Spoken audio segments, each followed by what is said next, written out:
आगरा आए समाज कल्याण राज्य मंत्री असीम अरोड़ ने कहा है कि पिछले 6 सालों से योगी सरकार ने लगातार कानून का राज स्थापित किया है। इसी का परिणाम है कि प्रदेश में बड़ा निवेश हो रहा है। असीम अरोड़ ने कहा है कि अतीक अहमद को फांसी की सजा होनी चाहिए। उन्होंने समाजवादी पार्टी पर निशाना साधते हुए कहा है कि ऐसे माफिया जो सपा ने पाले थे उनको नष्ट करना है और यही लोग प्रयागराज जैसे जनपद की छवि खराब कर रहे थे। ऐसे माफियाओं का इलाज कानून ने कर दिया है। योगी जी लगातार इस बात पे काम कर रहे हैं कि कानून का राज स्थापित हो, और जो कानून का राज 6 साल में स्थापित हुआ है उसी का परिणाम है कि आज आप देखते हैं आगरा में, पूरे उत्तर प्रदेश में इतना निवेश हो रहा है, एक उमंग का माहौल है। सब लोग सोच रहे हैं कि मैं कैसे इसका लाभ उठाऊं, इस अवसर में कैसे काम करूं। उसी क्रम में जो सज़ा अतीक अहमद को हुई है, उम्र कैद की सज़ा हुई है, मुझे लगता है फांसी की सज़ा होना चाहिए थी और निश्चित रूप से बढ़ेगी भी जब इस प्रकार आगे अपील की जाएगी। कानून का राज बहुत ज़रूरी है क्योंकि ऐसे माफिया जो समाजवादी पार्टी ने पाले उनको सबको नष्ट करना है। यही लोग हैं जो प्रयागराज जैसे ऐतिहासिक जनपद की छवि खराब कर रहे थे, वहाँ पे उद्योग को आने से बाधित कर रहे थे, वहाँ पे तीर्थयात्रियों के लिए बाधा उत्पन्न कर रहे थे। अब जब ये कानून का राज स्थापित और मजबूती से हो रहा है, एक दो जो माफिया इस तरह के बचे हुए थे उनका भी इलाज कानून ने कर दिया है। ये हम सब के लिए बड़े गौरव की बात है और आने वाले समय में हमारे न्यायालयों की व्यवस्था और मजबूत होगी। ऐसे छोटे बड़े सभी अपराधी दंडित होंगे। समाज कल्याण राज्य मंत्री असीम अरोड़ ने कहा है कि प्रदेश के प्रत्येक जनपद में एक प्रतिभा केंद्र तैयार किया जा रहा है, जिसमें बच्चों को प्रतियोगी परीक्षाओं की तैयारी कराने के साथ साथ कौशल विकास का भी प्रशिक्षण दिया जाएगा। योगी जी ने एक अपेक्षा की हम लोगों से कि एक ऐसी व्यवस्था बनाएं प्रतिभा केंद्र के रूप में, जिसमें सभी युवाओं को, युवतियों को हम लोग एक अवसर दे पाएँ, और इसके लिए प्रत्येक जनपद में एक प्रतिभा केंद्र हम लोग तैयार कर रहे हैं, जिसमें आगरा में जो हमारा कोचिंग केंद्र बना हुआ है, यहाँ पे बच्चे केवल कोचिंग ही नहीं करेंगे, कौशल विकास के कार्यक्रम भी चलेंगे।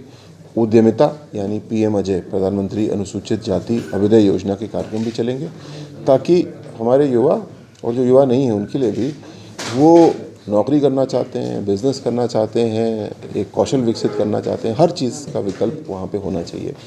तो इसका निरीक्षण मैंने किया है और इसी दृष्टिकोण से किया कि एक अच्छी योजना बना करके अगले 6 महीने में हम इसको चालू कर सकें। कोचिंग में अभी तक हम IAS PCS के कोर्सेज ही केवल कराते थे, लेकिन इस साल से NEET, JEE, fashion technology, hotel management, इस तरह के क्लैट, ये प्रशिक्षण जो 12वीं के बाद बच्चों के होते हैं वो भी ऑनलाइन शुरू किए जा चुके हैं और इसके जो ऑफलाइन क्लासेस हैं वो भी यहाँ पे शुरू होंगे। उन्होंने कहा है कि 22,000 छात्रों को त्रुटिवश या विश्वविद्यालय के कारण छात्रवृत्ति नहीं मिल पाई है। ऐसी समस्याओं के समाधान के लिए 15 अप्रैल से लिंक दोबारा खोला जाएगा और केवल पुराने आवेदनों पर ही विचार किया जाएगा। इस बार ऐसा पाया गया करीब 22,000 छात्र ऐसे थे जिनका आवेदन तो ठीक था, लेकिन उनके विश्वविद्यालय की कोई गलती रही है, कोई तकनीक की त्रुटि रही, जिसकी वजह से उनकी छात्रवृत्ति समय से प्रोसेस नहीं हो पाई। तो इसको केंद्र सरकार से अनुमति लेते हुए हमने निर्णय लिया है और इसकी विज्ञप्ति भी अभी जारी की थी परसों कि 15 अप्रैल से हम 1.5 महीने के लिए पोर्टल को दोबारा खोलेंगे। नए आवेदन के लिए नहीं, जो पिछले आवेदन हैं उनको प्रोसेस करने के लिए।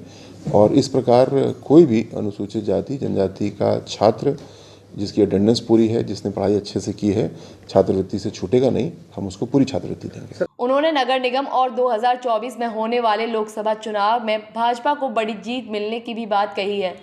नगर निगम चुनाव के लिए भारतीय जनता पार्टी पूरी तरीके से तैयार है और तैयारी हमारी पूरी हो भी गई थी। अब सुप्रीम कोर्ट के निर्देश पे जो नई व्यवस्था बनाई गई है ट्रिपल टेस्ट के आधार पे, उस पे काम हो रहा है और मुझे पूरा विश्वास है कि आगरा में, पूरे उत्तर प्रदेश में जिस प्रकार पूर्व में हम लोग का प्रदर्शन बहुत अच्छा रहा, नागरिकों का आशीर्वाद मिला कि और हम लोग सेवा कर पाएँ, वो क्रम जारी रहेगा। लोकसभा चुनाव में अभी समय है, लेकिन भारतीय जनता पार्टी हर चुनाव में सम्मानित वोटरों के सामने, सम्मानित नागरिकों के सामने केवल इस बात के साथ जाती है कि हमारा ये काम रहा और हम विनम्रतापूर्वक अनुरोध करते हैं कि हमको वोट दें।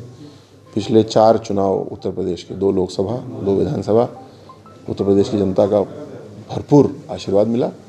हम लोग को आशा है, हमारा प्रयत्न है कि हम अगले 1 साल में और अच्छा काम करें डबल इंजन की सरकार में, जिससे कि ये आशीर्वाद बना रहे।